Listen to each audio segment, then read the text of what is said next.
अस्सलाम वालेकुम। अगले कुछ घंटों में पाकिस्तान की T20 वर्ल्ड कप के लिए और ऑस्ट्रेलिया सीरीज के लिए स्क्वाड की अनाउंसमेंट होने वाली है। इसके लिए मुशावरत मुकम्मल हो गई है। कुछ प्लेसेस जिन पर अभी भी सिलेक्शन कमेटी और टीम मैनेजमेंट में और कप्तान में, कोच में, इनमें थोड़ा सा एक कंसर्न नजर आ रहा है। जिन प्लेसेस को लेके डिस्कशन भी हुई है, एक कॉन्फ्लिक्ट ऑफ ओपिनियन भी है। वो कौन कौन सी प्लेसेस हैं, उसके लिए कौन कौन से कैंडिडेट्स हैं और कौन से प्लेयर उसके लिए फेवरेट नजर आ रहे हैं, इसकी डिटेल्स मैं आपसे इस वीडियो में शेयर करूंगा। आप सुन रहे हैं पाकिस्तान क्रिकेट पॉडकास्ट और मैं हूं शाहिद खान।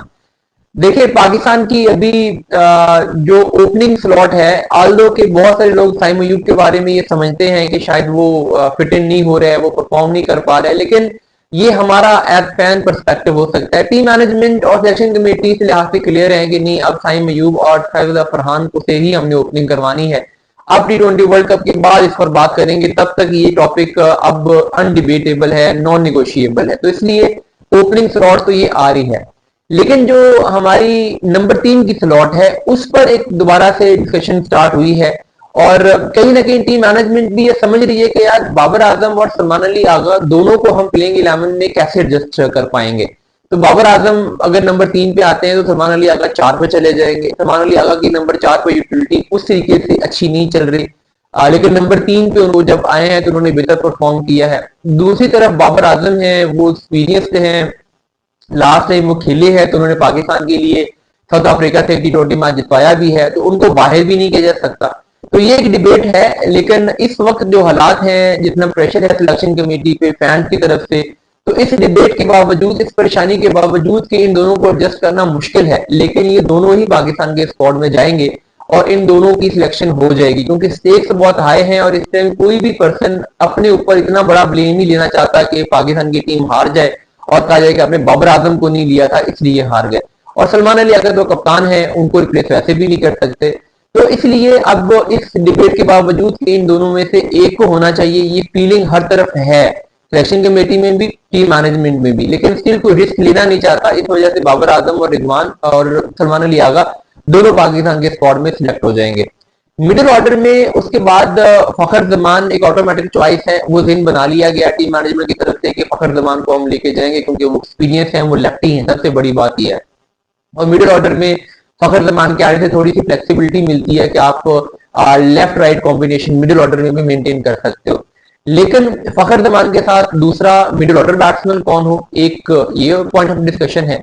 और कीपर बैट्समैन को लेकर भी प्रॉब्लम है। मैं कीपर बैट्समैन से शुरू कर लेता हूँ। कीपर में आप उस्मान खान को पिछले कुछ अरसे में जितना चांस मिला, अभी तक उस्मान खान कोई अपनी जगह स्टैंप नहीं कर पाए। और उस्मान ने पिछले मैच में भी अगर उस्मान खान वहां पे आके थोड़ा सा एक्सीलरेट करते तो पाकिस्तान जीत सकता था, लेकिन आगे जो उनसे 5-7 बॉलें उन्होंने जाया की, वहां से पाकिस्तान की इनिंग्स का मोमेंटम टूटा और फाइनली वही मैच का डिफरेंस प्रूव हुआ। जैसे जब आगा गए हैं, पाकिस्तान का रन रेट 15 के करीब चल रहा था और रिक्वायर्ड रन रेट 12 का था। वहां पे जब उस्मान आए हैं तो रिक्वायर्ड रन रेट दोबारा 14 पे चला गया। तो वो ये छोटी छोटी चीजें होती हैं, छोटे मैचेस में 5-7 गेंदों में निजाम बदल जाता है। 20 ओवर का मैच हो, मे भी उस्मान को बेहतर सूट करे, लेकिन अब उस्मान का भी समझे कि वो भी ओपनर बैट्समैन है या मैक्सिमम वनडाउन का बैट्समैन है। 4-5 तो वो जिंदगी में कभी खेला ही नहीं था। तो हम रातों रात किसी प्लेयर को ये नहीं कह सकते कि आप 4-5 पे जाएं और उसके लिए अपनी स्किल डेवलप कर लें, उसके लिए अपना टेम्परामेंट डेवलप कर लें, उस सिचुएशन के लिए अपनी गेम अवेयरनेस डेवलप कर लें। अभी कल बांग्लादेश प्रीमियर लीग के एक मैच में उसने ओपनिंग की और 20 ऑड बॉल पे 40 ऑड रन उसने किए। तो ये एक चीज है, लेकिन अब क्योंकि ऊपर जगह नहीं है, नीचे उस्मान की यूटिलिटी बन नहीं पा रही और इस वजह से यहाँ पे कंफ्यूजन है कि उस्मान का क्या करना है। दूसरी तरफ शाहिद फरहान भी कीपिंग कर सकते हैं, ख्वाजा नाफे भी कर सकते हैं। बैटिंग में हमने ये देखा कि ख्वाजा नाफे और शाहिद फरहान दोनों ही उस्मान से बेहतर हैं टैलेंट में भी। यानी अब ख्वाजा नाफे ने गेंदें तो थोड़ी सी खेली हैं, लेकिन हमें नजर आ रहा था कि ख्वाजा नाफे इस सिचुएशन से, इस स्टेज से बिलोंग करता है, उसके पास शॉट्स थी।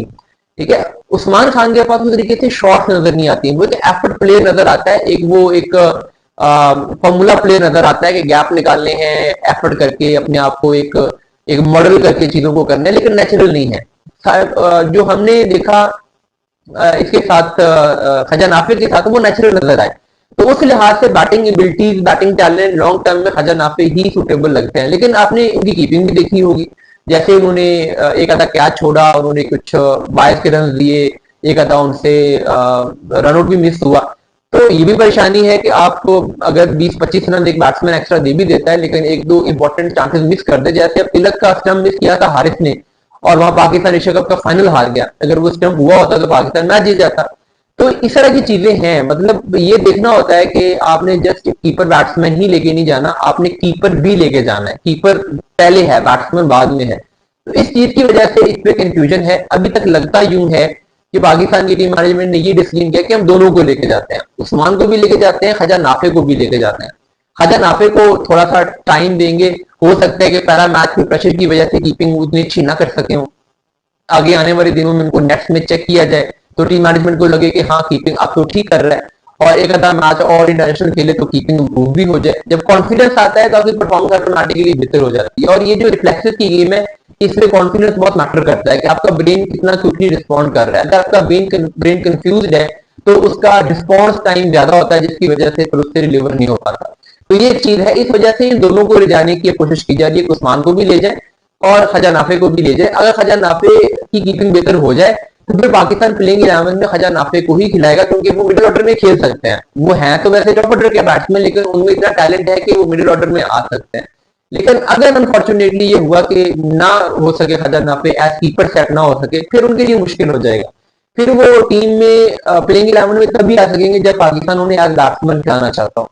अब अगली जो चीज है वो बैट्समैन की भी है। अब जैसे मैंने कहा कि 3 पे बाबर आ जाएंगे, 4 पे आगा होंगे, 5 पे कीपर आ जाएगा, 6 पे फखर आ जाएगा, तो प्लेइंग 11 में तो एक बैट्समैन और चाहिए नहीं है। प्लेइंग 11 तो आपकी सेटल्ड है, लेकिन क्या रिजर्व में एक बैट्समैन आना चाहिए। और यहाँ पे चीज ये भी सकती है कि अगर 6 पे फखर आएगा तो शादाब कहां से जाएगा। तो ये भी हो सकता है कि पाकिस्तान को फखर को बाहर बिठाना पड़ जाए। तो अब शादाब के आने की वजह से यूं लगता है कि जैसे पाकिस्तान एक जो additional middle order batsman Pakistan ने लेके जाना था फखर के साथ, अब्दुल समद आ सकते थे, हसन नवाज आ सकते थे, अब वो नहीं आ पाएंगे। अब पाकिस्तान कहीं ना कहीं शादाब खान को ही अपना मिडिल ऑर्डर बैट्समैन देख रहा है। तो उस वजह से अब वो खजा नाफे हो जाएंगे, उस्मान हो जाएंगे। खजा नाफे शायद ना आ पाते, अब्दुल समद को पहला चांस मिलता, लेकिन कीपर बैट्समैन का सब्स्टिट्यूट ढूंढते ढूंढते पाकिस्तान ने खजा नाफे को ट्राई किया, और अब लगता यूं है कि वो कीपर बैट्समैन के ऑल्टरनेटिव के तौर पे भी जाएंगे और मिडिल ऑर्डर बैट्समैन के ऑल्टरनेटिव के तौर पे भी जाएंगे। तो वो 2-1 हो जाएगा। इसलिए अब अब्दुल समद या हसन नवाज या कोई और मिडिल ऑर्डर बैट्समैन पाकिस्तान लेके नहीं जाएगा। फिर अगर हम ऑलराउंडर देखें तो शादाब है या नवाज है, इन्होंने तो होना है। वहीं मशरफ की यूटिलिटी पर भी सवाल उठते हैं। फिर मशरफ ग्लिम्पसेस दिखाते हैं, कभी कभी तो लगता है कि बहुत इंप्रूव कर लिया है, as a bowler slow deliveries करा रहे हैं, कटर्स कर रहे हैं, बैटिंग में नीचे आके एक्सेलरेट कर रहे हैं। कभी कभी थोड़ा सा मायूसी भी होती है। पिछले मैच में एक ओवर में 19 रन खा गए, कोई स्लो डिलीवरी उसमें करने की कोशिश नहीं की, कोई वेरिएशन नहीं दिखाई। तो ये एक सवाल है, बहरहाल इस पर स्प्लिट है। लेकिन कई मशरफ स्क्वाड के साथ जाएंगे, प्लेइंग 11 में एडजस्ट कैसे करेंगे, खिलाएंगे नहीं खिलाएंगे वो बात की बात है, लेकिन कई मशरफ प्लेइंग 11 से ड्रॉप होते हुए नजर नहीं आते। फिर पाकिस्तान ने फास्ट बॉलर लेके जाने। अब यहाँ पे प्रॉब्लम क्या है कि पाकिस्तान चाहता है कि 4 फास्ट बॉलर और एक इब्रार को लेके जाया जाए, जबकि मेरा ख्याल है कि पाकिस्तान को 3 फास्ट बॉलर और 2 स्पिनर लेके जाए और चौथा फास्ट बॉलर फहीम अशरफ हो जाए। लेकिन होगा क्या, कोई एक मैच पूरे वर्ल्ड कप में होगा जिसमें पाकिस्तान को 4 पेसर खिलाने पड़े, उसमें आप अपने तीनों पेसर और 7 फहीम अशरफ खिला सकते हो। बाकी मेजोरिटी मैचेस ऐसे होंगे जिसमें पाकिस्तान 2 पेसर, 1 स्पिनर और एक पेस बॉलिंग ऑलराउंडर खिलाएगा, तो वहां पे फहीम अशरफ हो जाए और 2 फास्ट बॉलर हो जाए, और एक साथ में इब्रार या उस्मान तारिक में से जो सबसे अच्छी बॉलिंग करवा रहा है वो एक स्पिनर हो जाए। लेकिन कोई ना कोई एक मैच ऐसा जरूर आएगा जिसमें पाकिस्तान को लगेगा कि यहाँ पर तो पेसर्स के लिए कुछ है ही नहीं, तो यहाँ पर तो हम कोई टोटल 2 पेसर खिला लेते हैं, एक फहीम अशरफ हो तो एक साथ में और पेसर, या फिर फहीम अशरफ को ड्रॉप करके दोनों पेसर और साथ में 2 स्पेशलिस्ट स्पिनर भी खिलाएं, यानी नवाज और शादाब के अलावा 2 स्पिनर, यानी जो 4 बॉलर पाकिस्तान ने खिलाने हैं 8, 9, 10, 11 पे, उसमें कुछ 1-2 मैचेस ऐसे आ सकते हैं कि इतनी पिच टर्निंग हो कि वहां पे पाकिस्तान को ये लगे कि यहाँ पर तो 2 फास्ट बॉलर भी मोर देन इनफ होंगे, तो वहां पे पाकिस्तान को 2 स्पिनर खिलाने पड़ेंगे, तो वहां पे आपके पास एक और स्पिनर होना जरूरी होगा। तो इस वजह से भी मुझे लगता है कि पाकिस्तान को 2 स्पिनर लेके जाने चाहिए। और फिर ये भी है कि इब्रार अहमद पे कोई उतना मुझे ट्रस्ट नहीं है, अच्छा बॉलर है लेकिन बीच में इसके बैड पैसेज भी आ जाते हैं। और उस्मान तारिक का एक मिस्ट्री एलिमेंट है, वो कभी भी किसी भी बड़े मैच में आप स्ट्रेट अवे उतारे तो आपको मैच जितवा सकता है। तो इस वजह से उस्मान तारिक को ना लेके जाना, 4 पेसर से लेके जाना, ये पाकिस्तान की टीम मैनेजमेंट की स्ट्रेटजी है। लेकिन मेरे ख्याल में अगर 3 पेसर और 2 स्पिनर और फहीम अशरफ जाएं तो ये कॉम्बिनेशन बेहतर होगा। पेसर में शाहीन शाह अफरीदी के बारे में कोई डिबेट नहीं है, वो फिट हो गए हैं, वो जाएंगे। हारिस रऊफ अब सिलेक्शन कमेटी की फेवरेट हैं, कोच माइक ऐसा नहीं चाहते थे लेकिन अब उन्हें मना लिया गया है, वो भी जाएंगे। इसके अलावा तीसरे पेसर जो नसीम शाह हैं वो भी जाएंगे। चौथे पेसर के तौर पर पाकिस्तान ने सलमान मिर्जा को शॉर्टलिस्ट किया है, तो यानी पाकिस्तान मोहम्मद वसीम जूनियर को इसमें लेके नहीं जा रहा। बाकी पाकिस्तान की जो पेस बॉलिंग अटैक है वो फाइनलाइज है।